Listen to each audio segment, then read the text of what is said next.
I'm in Taipei at a center bus lane. All right, so what's a center bus lane? You can see what's going on a bit better from this perspective. This is literally just looking the other direction from where I was standing. You can see that center bus lanes are just like what they sound like. The outer lanes, the curb lanes, are used for regular traffic.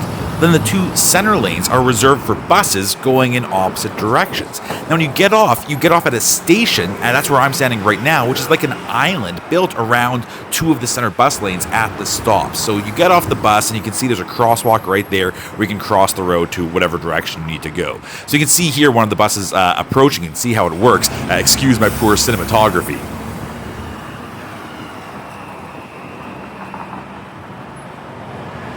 So there's two things to talk about. First, bus lanes. Buses are an incredibly efficient way to move people around a city, right? 50 people in a bus just take up way less space than 50 people in cars. So they're an inherently efficient way of moving people around a city. The problem is when buses are driving in regular traffic, they get stuck in traffic and they become slow, they become unreliable, and they become just sucky. You know, in Vancouver, I live close to the number 17 bus and I use that. And during rush hour, it's not a very good bus. It's very unreliable. What's supposed to be a 15-minute bus becomes a 30-minute bus, and every 40-minute bus, because it's spending so much time stuck in traffic. So bus lanes help buses move around even when there is a lot of traffic, like during rush hour. Now, the second thing are center lanes. So the thing is that curbside lanes tend to have a lot of conflict with other traffic, right? On curbside lanes, people are turning right, they're picking people up and they're dropping them off, they're parking, so there's a lot of conflicts. In center lanes, the only conflicts are with people turning left. But that can be managed through traffic signal priority. Now, when you put this all together, what you get is a bus system that can move people around the city even when it is very congested, even when there's lots of traffic like during rush hour. And this is great. Last time I was visiting here last year, I remember there's one time when I was meeting somebody for dinner and I was running a little bit late. So I thought, hey, I'll hop in a cab. That ended up being a big mistake. It would have been quicker to take the bus because the buses, because of the bus lanes, the dedicated bus lanes, can zip through the city even during rush hour.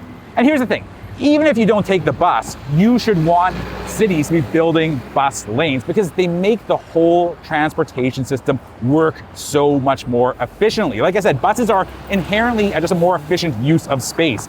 So when you have an effective and reliable bus system, it gets people out of their cars and into the buses, which means that for the people who do need to take their cars, there's less traffic for them. So having an efficient bus lane system allows people to spend less time stuck in traffic, whether they're in cars or whether they're taking the bus.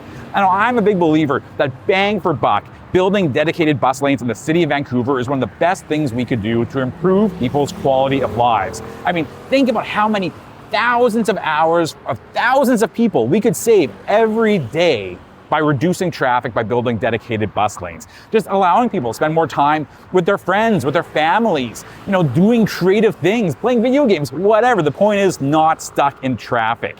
We know now that building dedicated bus lanes is one of the most efficient ways of moving people around cities.